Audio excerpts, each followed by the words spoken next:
श्री गणेशाय नमः। दोस्तों, वीडियो शुरू करने से पहले वीडियो को लाइक कर दे और चैनल को सब्सक्राइब जरूर कर दे। Story name is Bound Be Fated and this story is begin from chapter 61 and guys don't forget to share your reviews and put on your earphones before starting the video for better experience। तो चलिए शुरू करते हैं। रुद्र के इतने नजदीक होने पर आरोही का चेहरा अब पूरा लाल पड़ चुका था। उसने अपना सिर झुकाए रुद्र से कहा, जाओ भी। रुद्र ने उसे देखते हुए कहा, पहले किस दो। आरोही ने उसकी बात सुन अपना सिर उठा उसे देखा तो रुद्र की नजरें उसकी नजरों से जा मिली। आरोही ने उसकी चेस्ट पर अपने दोनों हाथ रखे हुए कहा, बहुत जिद्दी हैं आप। इस पर रुद्र हल्का मुस्कुराया और उसने कहा, बहुत। आरोही ने इधर उधर देख अब अचानक से अपने पैरों पर उचकते हुए रुद्र के गाल पर किस किया और जल्दी से रुद्र को दूर धकेल वहां से भाग गई।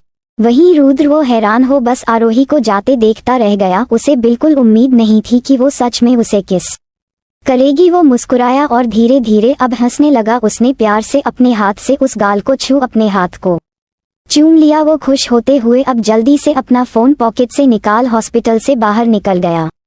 इधर ये शान था जो उन दोनों को देखने के बाद मुस्कुराता हुआ आरोही के पीछे पीछे चला गया। आरोही अभी अपनी मम्मा के पास आई ही थी कि उसने देखा उसकी मम्मा को बाहर ले जाया जा रहा था। आदित्य ने आरोही और उसके पीछे आते शान को देखा तो उसने कहा, आओ बच्चों घर चलो। ये सुन आरोही के दिल में हलचल महसूस हुई। घर चलो। आदित्य के शब्दों को सुन उसे कुछ अजीब ही महसूस हुआ था जो कि शायद आदित्य ने महसूस कर लिया था। इसलिए उसने आरोही के पास जा उसका हाथ पकड़ते हुए कहा, अपने घर। आरोही की ना जाने क्यों आंखें भर आईं और उसने आदित्य को देखा तो आदित्य ने पूछा, क्या हुआ, नहीं जाना चाहती? अब भी शक है अपने डैड पर। आरोही ने आदित्य की बात सुनी तो अब अपना सिर नामे हिलाते हुए फफक कर रो पड़ी और उसने रोते हुए कहा, नहीं पापा। आदित्य ने आरोही के मुंह से निकले शब्दों को सुना तो खुशी के मारे उसकी भी आंखें छलक आईं और उसने आरोही को अपने सीने से लगाते हुए कहा, बस बच्चा बहुत रो लिया, अब नहीं। मगर आरोही के आंसू रुकना नहीं चाहते थे। जो कुछ उसने झेला वो सब उसकी आंखों के सामने घूमने लगा था। उसके मामा और नानी की मौत, कपिल और उसकी मां का उसे परेशान करना और फिर रुद्र से शादी। अगर आज वो और उसकी मम्मा अपने पापा के पास होती तो उसे ये सब कुछ झेलना ही नहीं पड़ता और शायद शुभी भी ठीक होती। शान ने आरोही को आदित्य से अलग करते हुए कहा, रोना बंद करो एंजल, वरना मैं भी यहीं रो दूंगा। बहुत कमजोर दिल है मेरा। शान को देख और उसकी एक्टिंग देख आरोही रोते हुए हंस दी। वहीं आदित्य ने भी हंसते हुए कहा, चलो बहुत हुआ, अब चलो। आदित्य ने शान को रोकते हुए पूछा, चीकू कहाँ है? शान ने उसकी बात सुन बड़ी सफाई से झूठ बोलते हुए कहा, वो हम सबका घर पर वेट कर रहे हैं। आदित्य ने ये सुन हाँ में सिर हिलाया। वहीं समीर और खुशी तो पहले ही मित्तल मेंशन के लिए निकल गए थे। अभी रुका था तो उसने आरोही से कहा, आओ आशी, तुम में और शान मेरी कार में चलते हैं। आदित्य ने एक नजर आरोही को देखा। उसने कुछ नहीं कहा तो आदित्य ने कहा, ओके तुम बच्चे आओ, मैं अपनी लिटिल वाइफ के साथ आता हूँ। ये कहते हुए आदित्य ने बगल से प्यार से शुभी को देखा और अब वार्ड बॉय को आगे चलने का इशारा किया। आदित्य शुभी के साथ हॉस्पिटल से बाहर आया तो उसके गार्ड्स ने उन्हें कवर करते हुए जल्दी से बिना किसी परेशानी के एम्बुलेंस तक पहुंचा दिया। इधर शान आरोही और अभय को अपनी कार के तरफ जाते देख वहां मौजूद लोग उनकी लग्जरियस कार को देख उन्हें ही देखने लगे। बाकी की दो कार में आदित्य के गार्ड्स बैठे और एम्बुलेंस के पीछे हो लिए। वहीं कार में बैठते ही शान ने सूरज को मैसेज सेंड करते हुए पूछा, भाई मिले क्या? शुभित का सुबह से ही कुछ आता पता नहीं था कि वो इस समय कहाँ है। वो मित्तल मेंशन से गायब था और ये बात सिर्फ सूरज और शान ही जानते थे। पर जो भी है उसे जल्द से जल्द शुभित का पता लगाना था। वहीं दूसरी तरफ मयंक अपने रूम में गुस्से में उफन रहा था। उसने नैना से कहा, कैसा लड़का है, इस तरह से कोई ले जाता है भला? नैना ने उसे शांत करते हुए कहा, आप भी ना, वो दोनों कोई बच्चे नहीं है, होगा उनका कोई आपस का मैटर, सुलझा लेंगे दोनों। मयंक ने इस पर हैरान होते हुए कहा, इस तरह से? नैना ने उसकी बात सुन कुछ सोचते हुए कहा, अच्छा एक काम करते हैं, हॉस्पिटल चलते हैं, आदि भैया से भी मिल लेंगे और ईशू का भी पता चल जाएगा। तो उसकी बात सुन मयंक ने मना करते हुए कहा, नहीं भाई, कह रहे थे कि हॉस्पिटल छोटा ही है, वहां भीड़ जमा करने की जरूरत नहीं। शुभी भाभी आज ही डिस्चार्ज होने वाली हैं तो हम फिर मित्तल मेंशन ही चलेंगे। इस पर नैना ने कहा तो फिर ठीक है, आप भी फालतू टेंशन ना ले, मुझे चीकू पर भरोसा है। मयंक उसे देख मुस्कुराया और उसने अगले ही पल उसे अपनी बाहों में भरते हुए कहा सॉरी। नैना ने उसकी बात सुन पूछा क्यों? तो मयंक ने कहा उस दिन तुम पर गुस्सा किया था ना, नहीं करना चाहिए था क्योंकि तुम गुस्सा करने के लिए नहीं बल्कि प्यार करने के लिए हो। मयंक की बात सुन नैना ने शर्माते हुए कहा छी, कैसी बातें करते हैं, अब बूढ़े हो रहे हैं, कुछ तो शर्म कीजिए।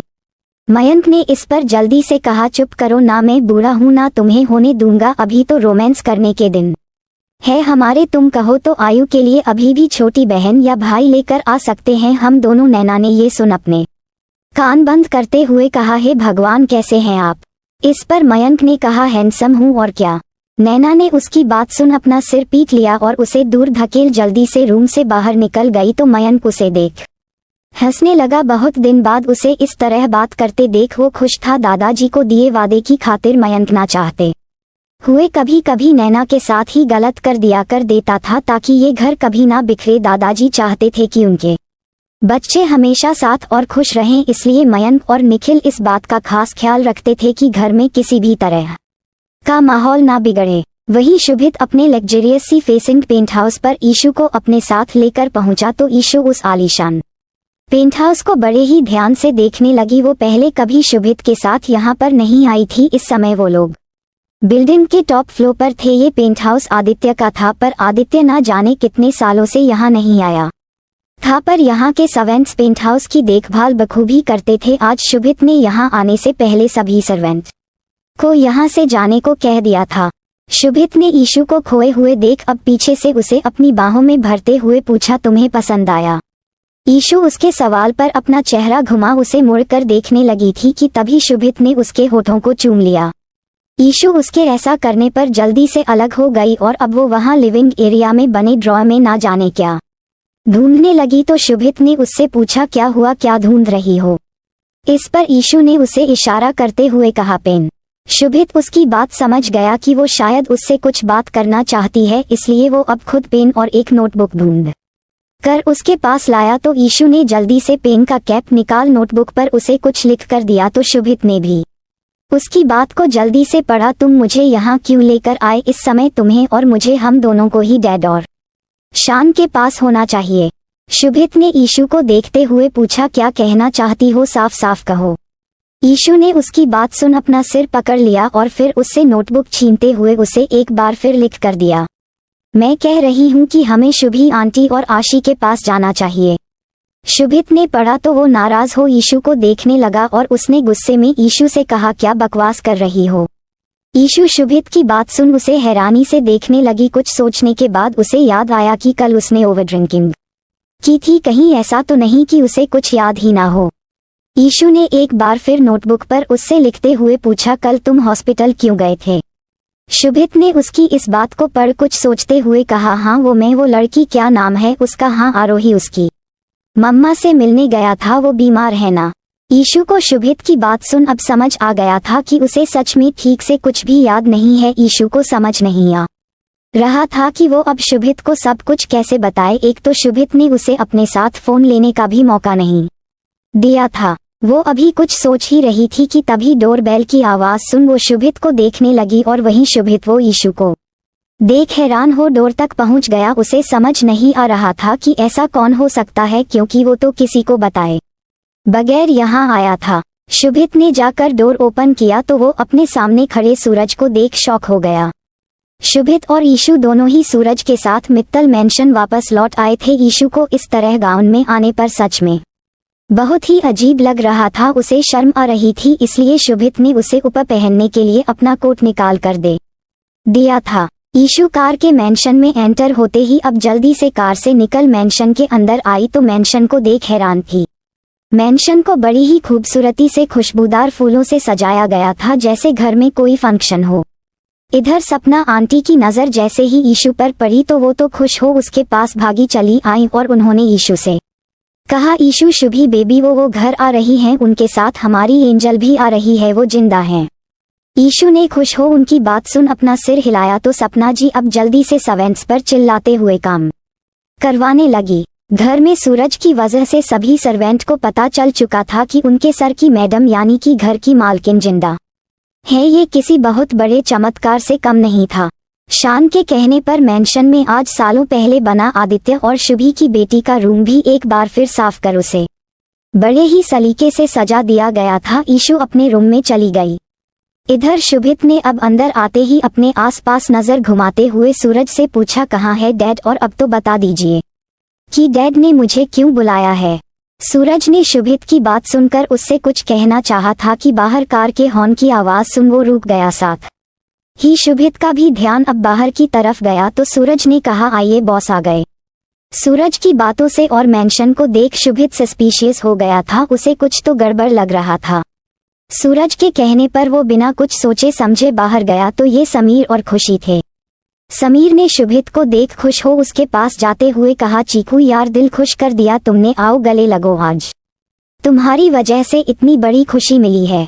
समीर ये कहते हुए उसके गले लगा तो शुभित शौक हो सोचने लगा कि भाई ऐसा कौन सा तीर मारा है उसने जो कि उसे ही नहीं पता है। शुभित ने हैरानी से मिले जुले भाव अपने चेहरे पर ला समीर से दूर होते हुए पूछा, सैम अंकल ऐसा भी क्या किया है मैंने। समीर ने थोड़ा हैरान हो पहले उसे देखा और फिर हंसते हुए कहा, ऐसा क्या बेटा, तुमने तो वो कर दिखाया जो मुंबई की पुलिस नहीं कर पाई तुम्हारी ही वजह से। तो आज तुम्हें तुम्हारी मॉम, तुम्हारी आशु, वही मेरे यार को उसकी बीवी और उसकी बेटी इतने सालों बाद वापस मिल गई हैं। बेटा मैं तो कहता हूँ ऐसे 2-4 पैगा मार और भी कुछ खोज डालो। ये कहते हुए समीर हंसा तो पास खड़ी खुशी भी हंसने लगी। वहीं शुभित वो बुरी तरह शॉक था। उसे कुछ देर तक तो समझ नहीं आया कि सैम ने क्या कहा, पर दिमाग को शांत रखा तो एक बार फिर समीर की बातें उसके दिमाग में घूमी। तुम्हारी ही वजह से तो आज तुम्हें तुम्हारी मॉम, तुम्हारी आशु, वही मेरे यार को उसकी बीवी और उसकी बेटी इतने सालों बाद वापस मिल गई हैं। शुभित ने हैरान हो खुश होते हुए आपस में बात कर रहे समीर और खुशी को एक नजर देखा कि तभी मित्तल मेंशन का गेट खुला और एक कार हॉर्न बजाते हुए अंदर आई। शुभित ने बेचैन हो कार की तरफ देखा तो खुशी ने कहा, लो आ गई शुभी और Ashu. So don't forget to share your review and comment your best part of an story. और अगर आपने अभी तक हमारे चैनल को सब्सक्राइब नहीं किया तो कृपया इसे सब्सक्राइब करें और बेल आइकन पर क्लिक करें ताकि आप हमारी नई कहानी पहले पा सके। And if you like my story so comments your feelings with heart emoji. तो मिलते हैं नेक्स्ट वीडियो, तब तक के लिए राधे राधे।